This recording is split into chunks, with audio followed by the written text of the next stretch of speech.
নমস্কাৰ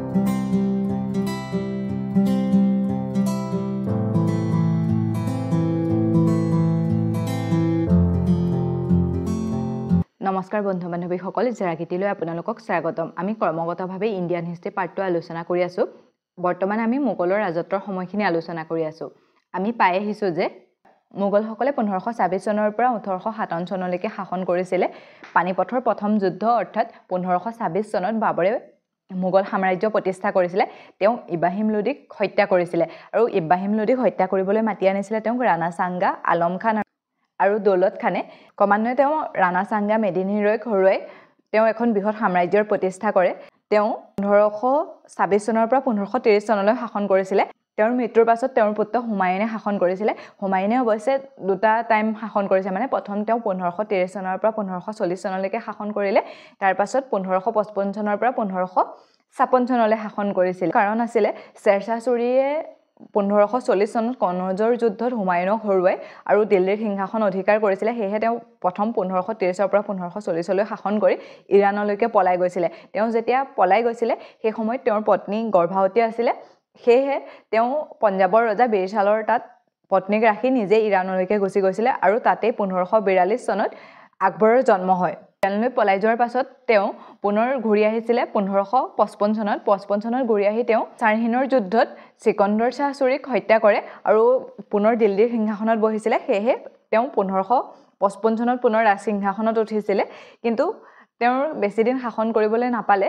তেওঁ এবছৰ শাসন কৰোঁতেই তেওঁ নিজে যিটো লাইব্ৰেৰী বনাইছিলে সেই লাইব্ৰেৰীৰ পৰা পৰি তেওঁৰ মৃত্যু হয়। তাৰ পাছত বহুত কম বয়সতে তেওঁৰ পুত্ৰ আকবৰ ৰজা হৈছিলে।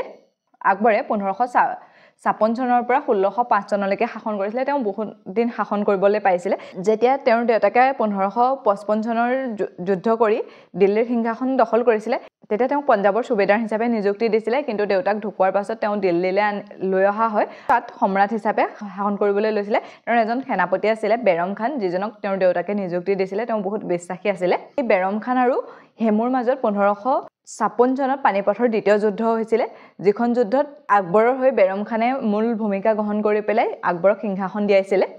কিন্তু শেষত সেই বেৰম খানক বুদ্ধি কৰি হত্যা কৰে আকবৰৰ এগৰাকী তুলনীয়া মাক, যিগৰাকীৰ নাম আছিলে মহামাংগা।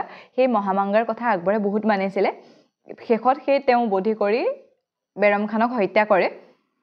সেয়েহে 1560 চনৰ পৰা 1562 চনৰ সেই সময়খিনি মহামাংগাৰ মতে শাসন চলিছিলে। সেইকাৰণে সেই সময়খিনিক পেটিকুট চৰকাৰ বুলি কোৱা হয়। আকবৰে 1562 চনত দাসত্ব প্ৰথা, 1563 চনত তীৰ্থযাত্ৰাৰ কৰ নাইকিয়া কৰিছিলে, 1564 চনত জজিয়া কৰ নাইকিয়া কৰিছিলে, যিটো মুছলমান ধৰ্মৰ বাহিৰে অন্য ধৰ্মৰ লোকসকলৰ ওপৰত লগোৱা হৈছিলে।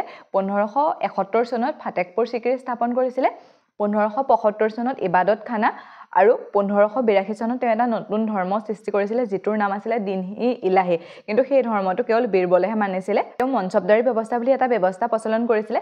ৰজাসকলক আক্ৰমণ কৰি তেওঁৰ অধীন কৰিছিলে, কিন্তু ৰজাসকল ৰজা হৈয়ে থাকিব পাৰিছিলে। অৱশ্যে তেওঁলোকে মনচবদাৰী চহী কৰিব লাগিছিলে। ইয়াৰ জৰিয়তে যেতিয়া আকবৰক সৈন্যৰ দৰকাৰ হৈছিলে, তেতিয়া সেই মনচবদাৰীখিনিয়ে তেওঁলোকক সৈন্য দিব লাগিছিলে আৰু ইয়াৰ উপৰিও সৈন্যসকলক দৰমহা দিয়া নাছিলে বা মাটি দিয়া নাছিলে। তেওঁলোকে সেই যিখিনি মাটি আছিলে সেই মাটিৰ পৰা টেক্স কালেক্ট কৰি তেওঁলোকে দৰমহা ল'ব পাৰিছিলে। সেইটোকে মনচবদাৰী ব্যৱস্থা বুলি কোৱা হয়।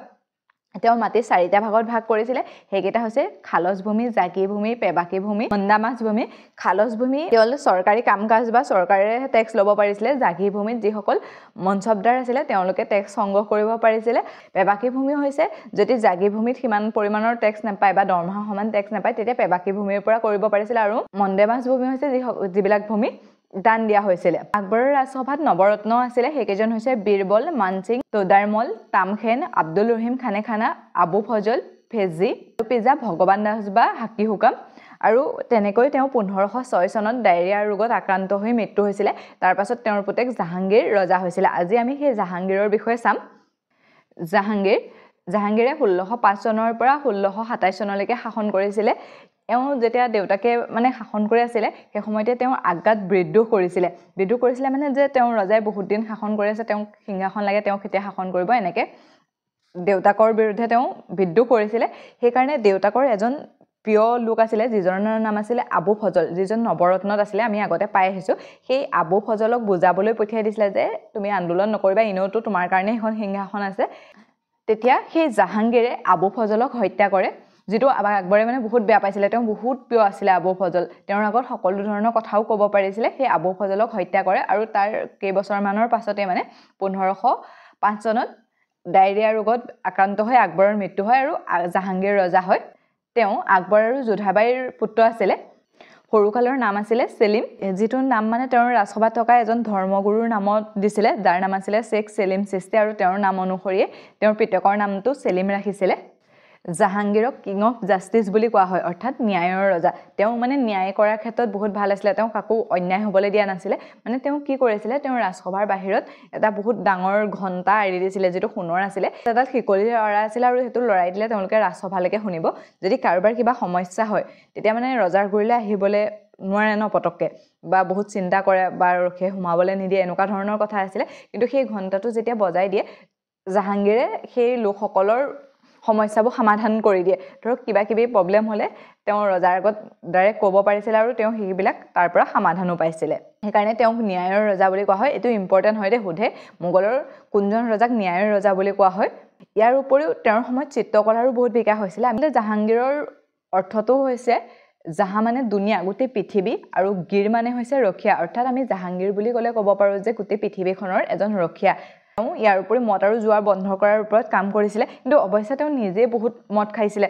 তাৰ কাৰণে তেওঁৰ এগৰাকী পত্নীৰ মৃত্যু হয়, কিন্তু নিজে মানে মদ আৰু মাংস বন্ধ কৰাৰ কাৰণে তেওঁ কাম কৰিছিলে। ইয়াৰ উপৰিও তেওঁ দেওবাৰ আৰু বৃহস্পতিবাৰে মাংস বা জীৱ জন্তু বধ কৰাৰ বাধা দিছিলে। সেই জীৱ জন্তু যে বধ কৰিব নোৱাৰিব বা সিদিনাখন মাংস খাব নোৱাৰিব, কিন্তু উৎসৱ পাৰ্বণৰ ক্ষেত্ৰত সেইটো ৰেহাই দিয়া হৈছিলে। যদি সেই দিনকেইটাত উৎসৱ হয়, ধৰক দুৰ্গা পূজা হ'ল, যেনিবা দুৰ্গা পূজাতো বলি দিব, তেতিয়া বৃহস্পতিবাৰ বা দেওবাৰ পৰিলেও কৰিব পাৰিছিলে, কিন্তু অইন দিনাখন সেইবিলাক কৰিব পৰা নাছিলে। তেওঁ ধৰক সেইফালৰ পৰা চাবলৈ গ'লে প্ৰকৃতি প্ৰেমীও আছিলে, সকলো ধৰ্মৰ প্ৰতি তেওঁ সমানে চাইছিলে। সেইকাৰণে উৎসৱ পাৰ্বণৰ ক্ষেত্ৰত তেওঁ কোনো ধৰণৰ বাধা প্ৰদান কৰা নাছিলে। অৱশ্যে মোগলৰ সকলোতকৈ ৰঙীন ৰজা বুলি জাহাংগীৰক ক'ব পাৰি, কাৰণ তেওঁ মানে বহুত বিয়া পাতিছিলে, বহুত কিবা কিবি কৰিছিলে, এনেকুৱা ধৰণৰ আছিলে। মানে তেওঁ সেইবিলাক ক্ষেত্ৰত বহুত বেছি মনোযোগ দিছিলে। তেওঁ 3গৰাকী বিয়া কৰাইছিলে, সেইগৰাকীৰ ভিতৰত মানভাই প্ৰথম তেওঁ বিয়া কৰাইছিলে। তাৰপিছত আছিলে জগত গোসাঁই।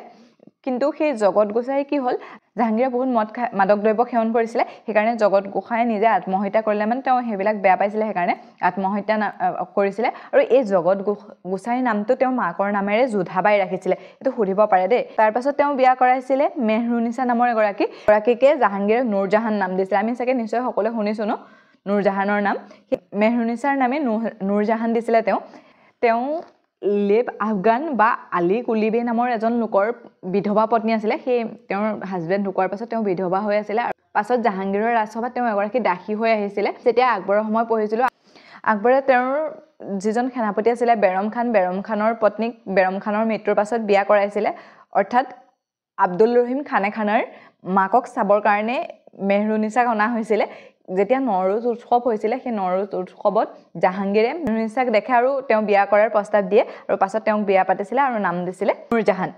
ইয়াৰ উপৰিও তেওঁ অনাৰকলি নামৰ অন্য এগৰাকী মহিলাৰো প্ৰেমত পৰিছিলে। সেইগৰাকীৰ লগত তেওঁ সম্পৰ্ক আছিলে, তেওঁক বহুত মানিছিলে। যেতিয়া তেওঁৰ মৃত্যু হৈছিলে, জাহাংগীৰ বহুত ভাগি পৰিছিলে। এবাৰ তেওঁৰ মৃত্যুৰ পাছতো তেওঁক চাব বিচাৰিছিলে, আৰু তেওঁ ইচ্ছা কৰিছিলে যে তেওঁৰ মকবৰাটো সেই অনাৰকলিৰ কাষতে হয়, আৰু ভগৱানৰো তেনেকুৱাই ইচ্ছা। যেতিয়া তেওঁৰ মৃত্যু হ'ল, মৃত্যু হোৱাৰ পাছত সেই অনাৰকলিৰ মকবৰাৰ কাষতে তেওঁৰ মকবৰা বনোৱা হৈছিল, যিটো লাহোৰত আছে, বৰ্তমান পাকিস্তানত হয়, কিন্তু শেষত গৈ তেওঁৰ তাতে মৃত্যু হৈছিলে। জাহাংগীৰৰ অটোবায়োগ্ৰাফি অৰ্থাৎ আত্মজীৱনীখনৰ নাম আছিলে তুজুকি-ই-জাহাংগীৰ, কিন্তু এখন তেওঁ সম্পূৰ্ণ কৰিব নোৱাৰিলে। তেওঁৰ মৃত্যুৰ পাছত মনমিত নামৰ এজনে এখন সম্পূৰ্ণ কৰিছিলে। তেওঁৰ সময়ত চিত্ৰকলা শীৰ্ষত আছিলে। তেওঁ এই আত্মজীৱনীখনত লিখিছিলে যে বহুত চিত্ৰকাৰ লগ লাগি এখন যদি চিত্ৰ অংকন কৰে, সেই চিত্ৰখনৰ কোনটো অংশ কোনে আঁকিছিলে তেওঁ কৰিব পাৰিব, অৰ্থাৎ ইমান তেওঁ অভিজ্ঞ আছিলে। ইমান চিত্ৰৰ বা বিয়কাত তেওঁ চখ আছিলে, যাতে কোনোবাই আঁচডাল মাৰিলেও তেওঁ চিনি পাইছিলে। সেইটো তেওঁ নিজৰ আত্মজীৱনীখনত নিজে লিখিছিলে।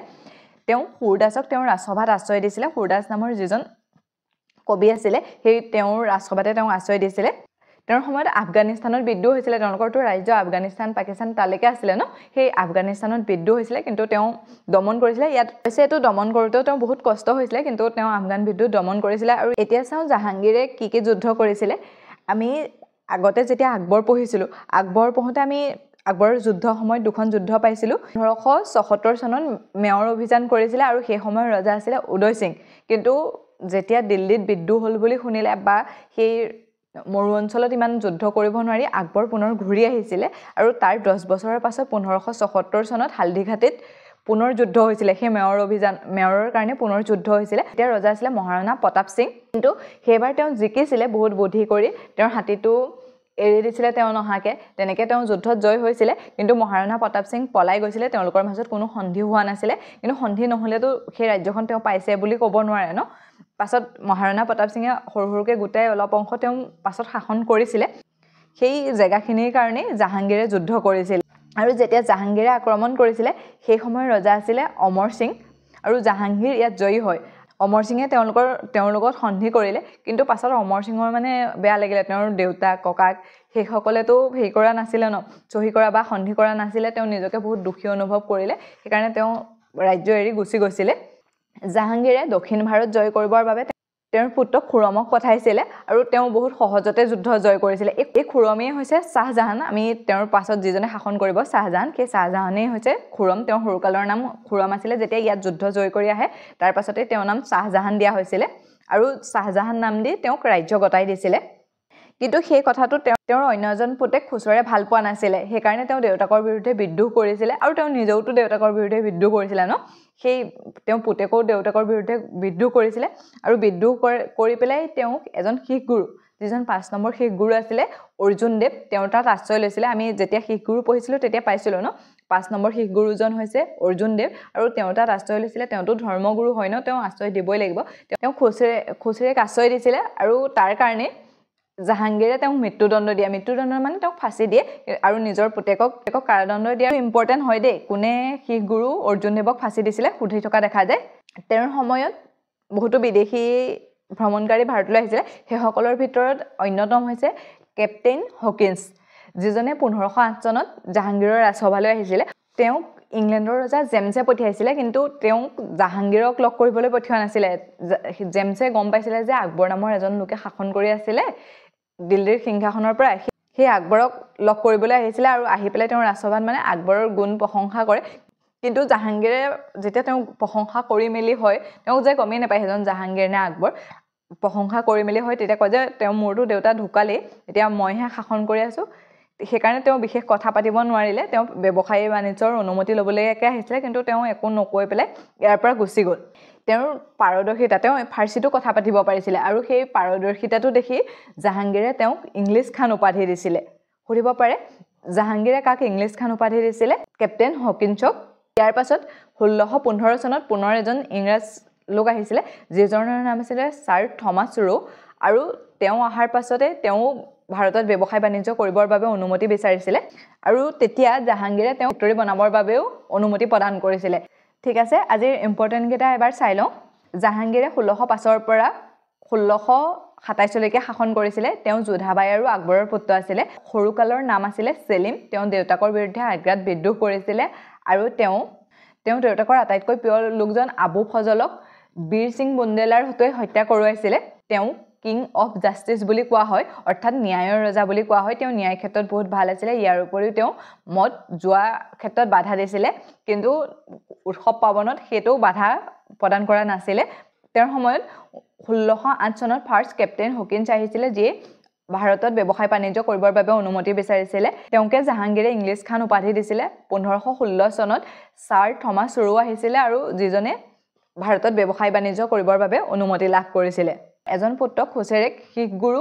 অৰ্জুন দেৱে আশ্ৰয় দিছিল তাৰ কাৰণে তেওঁক মৃত্যুদণ্ড দিছিল কাৰণ তেওঁৰ সেই পুত্ৰজনে বিদ্ৰোহ কৰিছিলে তেওঁৰ বিৰুদ্ধে তেওঁৰ সময়ত চিত্ৰকলা শীৰ্ষত আছিল মানে মোগলৰ সেই সময়টোতে চিত্ৰকলাৰ বহুত বিকাশ হৈছিলে তেওঁ ৰাজসভাত সূৰদাসক আশ্ৰয় দিছিলে মোগলৰ সকলোতকৈ ৰঙীন ৰজা বুলি জাহাংগীৰক কোৱা হয় তেওঁৰ সময়ত আফগানত ফাৰ্ষ্ট বিদ্ৰোহ আৰম্ভ হৈছিলে ঠিক আছে আজিলৈ ইমানতে এৰিছো অন্য এটা ভিডিঅ'ত লগ পোৱাৰ প্ৰতিশ্ৰুতিৰে